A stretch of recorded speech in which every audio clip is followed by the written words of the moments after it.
was a gun. I'm not voting. If we want to build our nation. The problem with the Somalians. Just want to experience something else than a black man. Move on, move Can't be like a horse with blinkers on. Honestly say, I was about to have sex and then I pulled crap, up. but it's nice. My name is Andy Johnston. I've been a fisherman for 50 years, and I represent the Artisanal Fishers Association, working on looking at the social injustices of fishing and trying to bring it right for the fisherfolk. Gary Mills, commercial shipwreck diver. Been diving for 38 years now. Just trying to make a living. I'm Pedro Antonio Mayer. Well, I'm just a nobody. Only time I'm a great sportsman. I'm a 6-time South African champion in table tennis. I'm Suleiman Ahmad.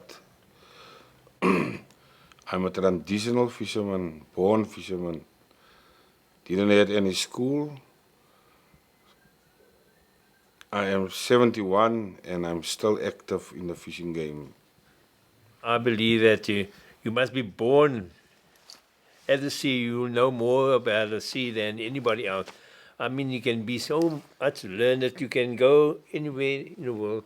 You'll find that people that are living by the sea will tell you, hey, don't go dive today. You just have to just look at the wind blowing, what way the wind blowing, and you can see, oh no, not today. Then we know. They rate the fishing industry as one of the most dangerous work in the world, especially those that work in Scotland with the crab fishing in the Alaska coast. They rated the most deaths come from that. We were about 50 miles from the shore and so on. We had a ship that was the factory boat. And we were on our way down to Angola. And I was the buckyman, I was the cook, and I was the skipman. The skipman is the man that worked the winch, and he scoop out all the fish out of the net and so on. And you must be haaswakker, you know how to control a winch and so on. And then when I come out of the forecastle, I ran to the back and the boat was riding and so on. Full speed towards Angola and so on, and I coming past the net, and I slip, and I say, as I go down, I say, "Hier gaat Jay," in the water, and the boat was riding away and so on. And after I don't know the skipper that came out by the cabin and so on, but lucky the water was flat and so on.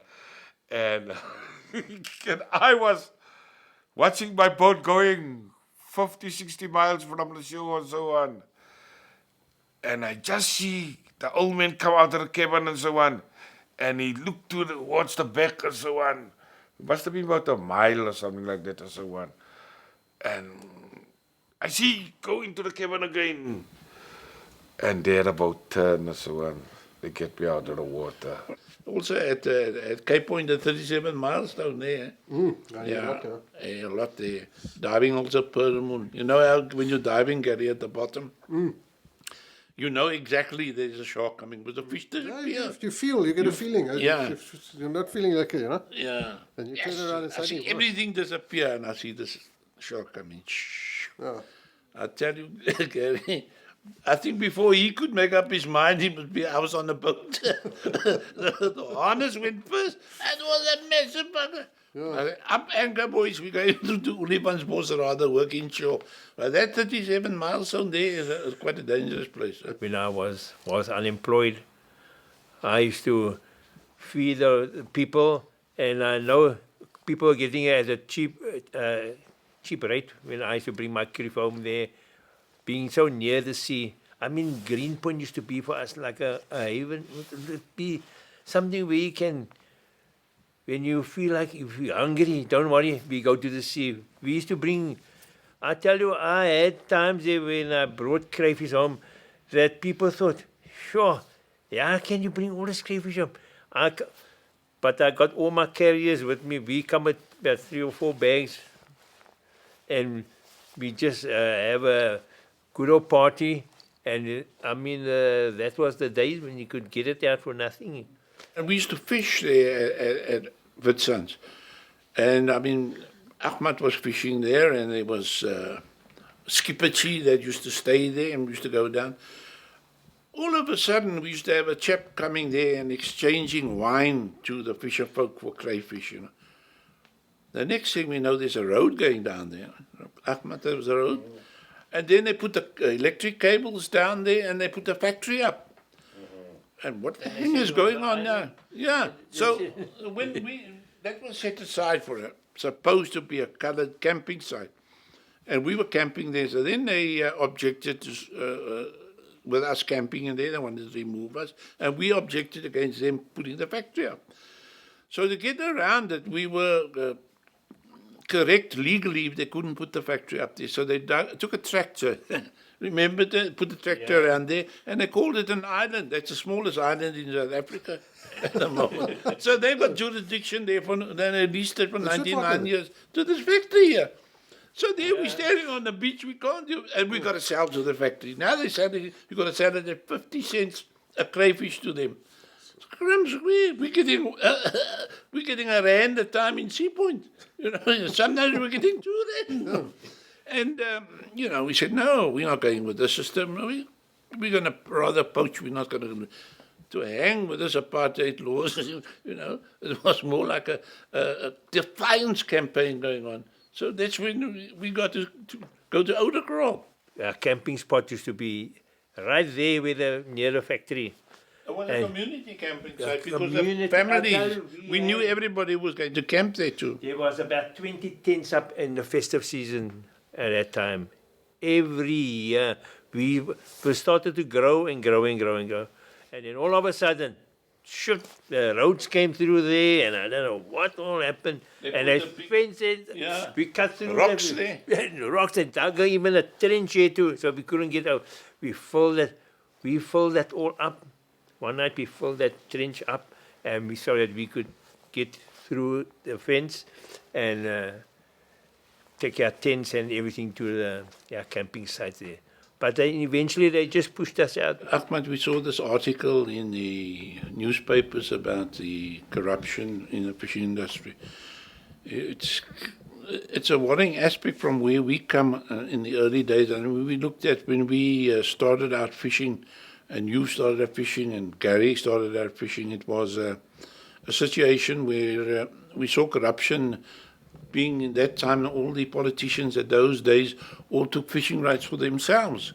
And I don't think it's changed. For instance, the sardines, it is owned by 60% Black and Power and whatever they call and so on.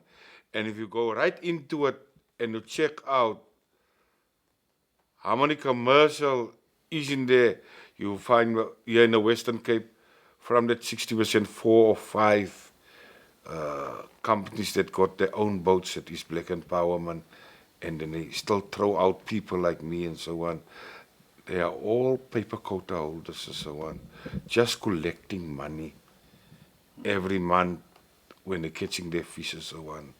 Though that is the people that it get the privilege now and so on. Look at Martin Clayton. When they reduced, when they said, okay, you people have got a quota to work, and the thing is that they said, but you've got a 2-week period, so they force you into working your quota in that 2 weeks. Now, what happens? We had weather like this, and if they didn't work that quota, you got no money for your year, okay? So Martin went out that day to help the guys there, and they were working the ring nets off Cape Point there to Bellows. The boat turned over. He got stuck under the boat there. I don't know if you remember Martin Clayton. Yeah. He was at my house 2 days before that because we were going to put something together. And the thing is that there, Martin drowns. That's how quick it happens, and it's because the fisheries here, the government decide, okay, look, we're going to give you a quota, but you've got 2 weeks to work it. You must, the clock's ticking from now. That's it. My mother was a fisherman as one. I had an uncle that survived out of 7, 8 people, 1948. The skipper and everyone drowned and so on. We are traditional people and so on, but they're pushing us one side, which is very, very, very wrong. You know, the fish industry can create a lot of jobs. If they do, the system's got to change. I mean, look at what they do. They must look at the paragraph shift now to say, look, we've got to change from the old system. Don't put a dress on this old quota system. We've got to look at now how we're going to test the people who want to work and go to sea, they've got to go to sea. You know, the whole thing is you can't keep the majority of the people out who want to make a living and the others who want to sit at home, what we call armchair fishers, you know, or whiskey drinking fishers, getting rights. They don't go to sea, they're not creating work at all. They're giving it over to the big companies. They want to come and give you 39, 40, 45 rand a kilo.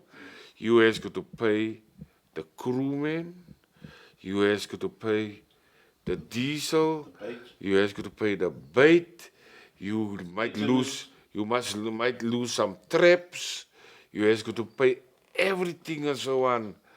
They walk away with the money and so on. Pedro, I mean, I know you come from Buka, but during apartheid years, you ignored the law a lot and you used to go down to Sea Point and catch. How do you look at the new system? If it wasn't for me, our family would have gone down under because my father died at a very early age. He was only 44 and we had 9 in the family. And I was only about 7 years old and I was start going to the sea already, feeding our family. We actually lived off the sea. The system of apartheid marginalized us, kept us out. We either had to join the Current Affairs Department, we were able to make a living, or you went the other way. So, I mean, those that were political, they said, no, we're not going to do that. That's how we came about in the 35 of us. We knew who was who in the zoo, and we worked very closely together. But I mean, today it's a different ball game. I mean, Yeah, but Andy, the thing is that what you're saying is 100% correct. But just keep in mind one thing: in those days, those guys went out, as you say, they'd sit right through the night and they're waiting for you. They know they suspect the poachers and that they're actually doing their job. These guys were not on the take like they are today because 90% of them are on the take. If you've just got to have a look at the statistics, that even at police stations where only 2 people in that particular precinct is not under investigation, you have a look at it in the fisheries department. There's no ways the drugs that are being run into Hart Bay up into the hill there, it all filters down from the police station from here there. The thing is, the officials today are involved, whereas in the old system they weren't involved as much. What can I do? Can't break the law. What can I do?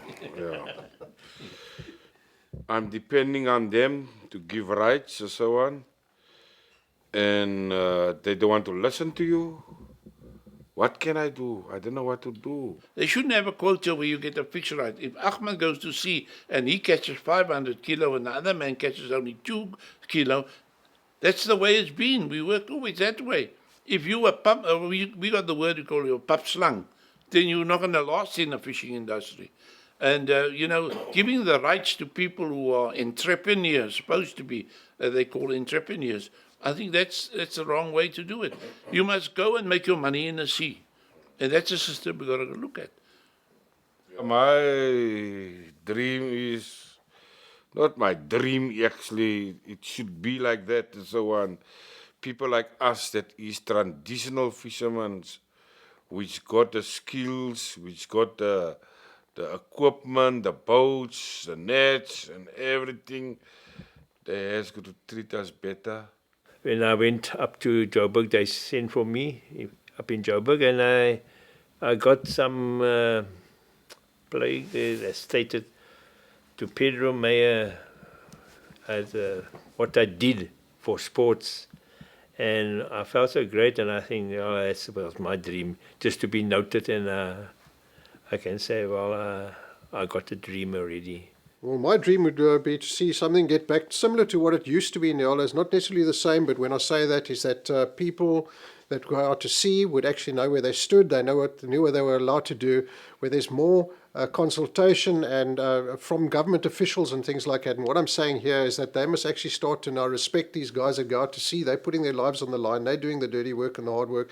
Is actually not tell them what they want to hear, but give them what they need to have. My dream for the future is that the government sees to the well-being of the fisher folk and bring them into the whole overall new system whereby they could make a living with dignity and with justice and participate in the economy of the country.